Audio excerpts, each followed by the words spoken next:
Madame la Présidente, bon, je ne vais pas applaudir, ça ne vous surprendra pas, Roch-Brancourt, puisque session après session, depuis des années, depuis votre décision de tout miser sur la mise en concurrence des transports ferroviaires, je vous alerte, nous vous alertons, mon groupe vous alerte sur l'impasse dans laquelle conduit cette politique.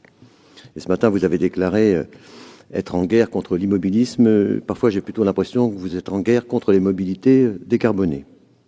Et une phrase dans les rapports qui nous sont soumis aujourd'hui commence à lever le voile sur l'échec que je regrette de votre politique. Cette phrase, la vôtre, annonce qu'en 2025, il y aura une stabilisation du trafic, et non, comme on aurait pu l'espérer, une hausse, une stabilisation due, et je vous cite, à un effet repli lié à la hausse des tarifs et à la baisse du nombre d'abonnements scolaires. Ce qui était prévisible arrive. Vous avez assommé les usagers par des augmentations, ils ne peuvent plus payer.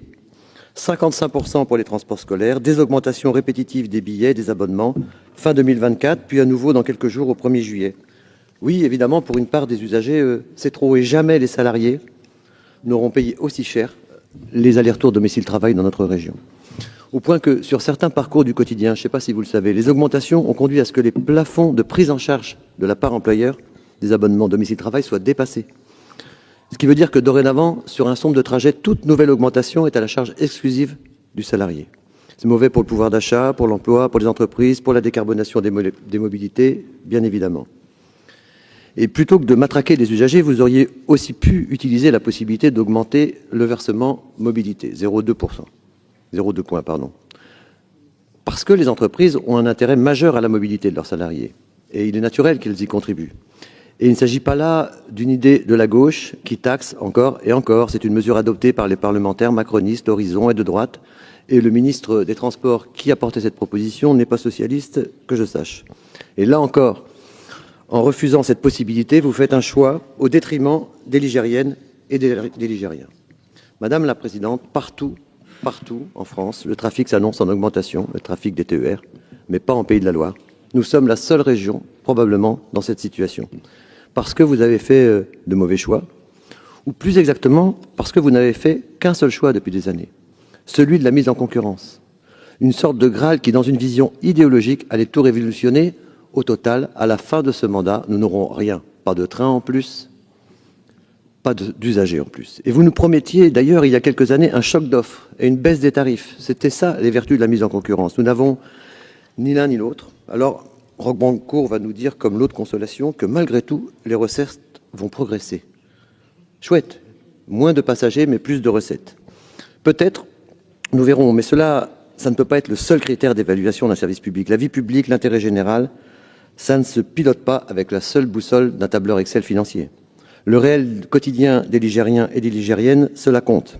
Mais non, vous raisonnez comme si la région était un centre de profit, considérant que les services publics doivent être gérés comme un bien marchand.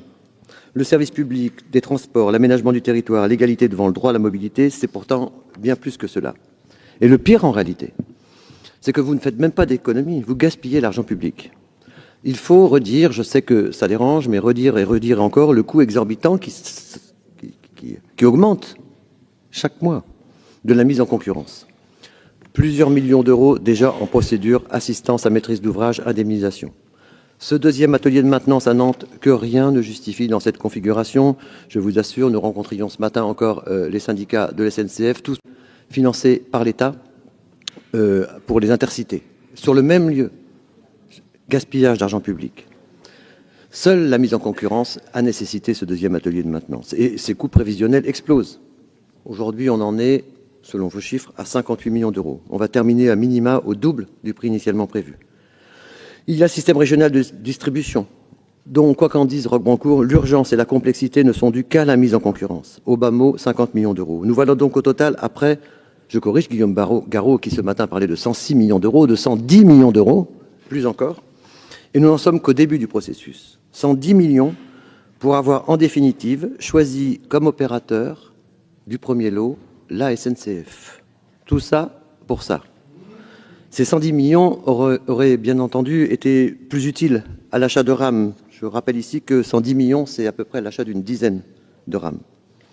Si on avait pris cette décision il y a quelques années, plutôt que faire ces dépenses, elle serait aujourd'hui en service et nous aurions un meilleur service. Ce n'est malheureusement pas la seule politique, celle des TER, où le tableur Excel vous sert de ligne stratégique et de boussole. Prenons le covoiturage. Il y a quelques mois, Julien Mainvel disait ici même, dans cet hémicycle, que la région Pays de la Loire était en pointe grâce à l'engagement de la région. Aujourd'hui, après l'abandon de cette politique par la région, Roch Branco nous explique récemment que, en fait, le covoiturage organisé que soutenait la région, bon, c'est marginal, 6%.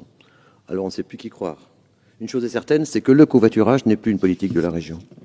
Et c'est vrai dans tous les domaines. Ainsi, le Césaire regrette, je le cite, la diminution des offres routières sur les lignes régulières et le transport à la demande en 2025, qu'il considère, je le cite toujours, comme un mauvais signal. La vérité, c'est que tous les voyants des politiques de mobilité alternatives à la voiture solo sont en rouge. Et quand on sait qu'une politique de transport, c'est un investissement dans la durée pour augmenter l'offre, faciliter les changements de comportement, on ne peut que s'inquiéter pour l'avenir. Notre région prend un retard qui va être de plus en plus tangible et concret au détriment du quotidien de ses habitants, de leur qualité de vie et de la lutte pour le climat. Mais vous êtes encore, pour l'instant, dans le déni, ce qui vous empêche de réagir. Et c'est ce qui est encore plus préoccupant, car comme le disait André Frossard, de toutes les manières d'être en retard, la pire est celle qui consiste à se croire en avance. Je vous remercie. Et donc, comme vous enferrez dans votre erreur, je continue à la dénoncer. Et la deuxième chose, c'est que quand je parle de la stagnation, de la stabilisation du trafic, c'est écrit dans vos rapports, c'est pas moi qui l'invente. Je ne fais que citer ce qui est écrit dans votre rapport. C'est vous qui écrivez qu'il y aura en 2025 une stabilisation du trafic, en partie due à l'augmentation des tarifs. C'est pas moi qui l'invente, c'est écrit en toutes lettres. Je peux transmettre ce rapport à la presse, donc je n'ai rien inventé. Je n'ai fait juste que lire le rapport que vous présentez. Deuxième chose, non, je suis désolé, il y a quelques trains supplémentaires, mais il n'y a ni le choc de l'offre, ni la baisse des tarifs que vous aviez promis grâce à la mise en concurrence. C'est factuel, ça. C'est factuel. Bien sûr qu'il y a un train aussi, où là, en plus, heureusement, quand même. Deuxièmement, non, nous ne disons pas qu'on gaspille quand on investit, nous disons qu'il faut investir au bon endroit. Donc ce qu'on conteste, c'est d'investir dans des ateliers de maintenance qui ne servent à rien, en l'occurrence un atelier de maintenance, plutôt que dans des rames de train qui auraient permis d'augmenter l'offre beaucoup plus. Et troisièmement, sur l'offre routière, je n'ai fait que citer, vous dites que je mens, je n'ai fait que citer factuellement la phrase du Césaire, je vous laisserai donc voir avec le Césaire si le Césaire ment.